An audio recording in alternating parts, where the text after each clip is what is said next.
kita mulai dari MSCI singkat aja, sekedar mengingatkan dan supaya tahu apa yang mungkin terjadi pada hari ini. Jadi hari ini MSCI akan, besok tuh efektifnya dan akan terjadi transaksi rebalancing tuh pada hari ini. Dan buat my friends yang bertanya, apakah dimulai dari nanti pembukaan pasar? Jawabannya tidak. Jawabannya adalah, pergerakannya akan terjadi ketika marketnya menuju post closing. Jadi pas nanti pre-closing, maaf pre-closing, kita akan melihat perubahan harga yang sangat signifikan. Bisa entar tiba-tiba dia naik kencang, bisa tiba-tiba dia turun kencang, tapi yang pasti akan diikuti dengan volume transaksi yang luar biasa signifikan dan itu akan abnormal. Jadi jangan kaget kalau nanti tiba-tiba ngelihat sahamnya lompat atau turun secara signifikan diikuti dengan nilai transaksi yang luar biasa.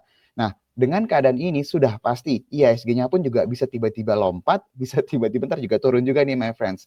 Diikuti juga dengan nilai transaksi akumulasi secara total ya untuk semua saham-saham yang masuk ke MSCI, ini pasti akan berimbas nilai transaksi pada hari ini akan tergolong sangat besar sekali. Jadi yang bertanya apa aja saham-sahamnya, sekali lagi kita mengingatkan yang masuk ke MSCI Global Standard Indexes itu pada hari ini ada DSSA dan juga Cuan ya, yang keluar itu ada Adaro ya my friends.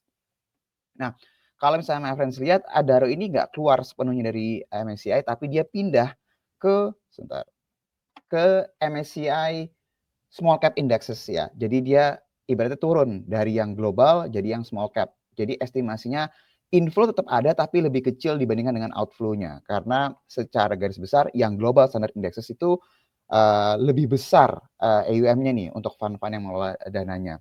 Nah, di sini kalau untuk yang small cap ini yang masuk ada AADI, ada Adaro, ada Kepik nih MNC dan TBK, ada PTRO, ada Ratu, ada juga TAPG. Yang keluar ada MBMA dan juga ada PNLF. Nah, yang mau saya ingatkan di sini adalah nanti seandainya my friends punya posisi di saham-saham ini, ya kita udah mengingatkan jauh-jauh hari ya, jangan dibeli mendekati hari H atau malah dibeli hari ini. Nanti my friends akan lihat sahamnya bisa tiba-tiba naik signifikan, tiba-tiba bisa turun signifikan. Kalau seandainya naik signifikan, normalnya sekali lagi normalnya besoknya akan turun. Ya, ini saya kasih tahu yang normal terjadi.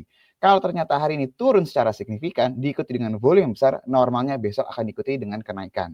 Nah, ini yang normal terjadi ketika rebalancing. Jadi kalau nanti sahamnya naik, nggak usah jumawa karena bisa jadi besok turun. Kalau seandainya turun, jangan takut karena normalnya besok akan rebound. Itu untuk update mengenai MSCI.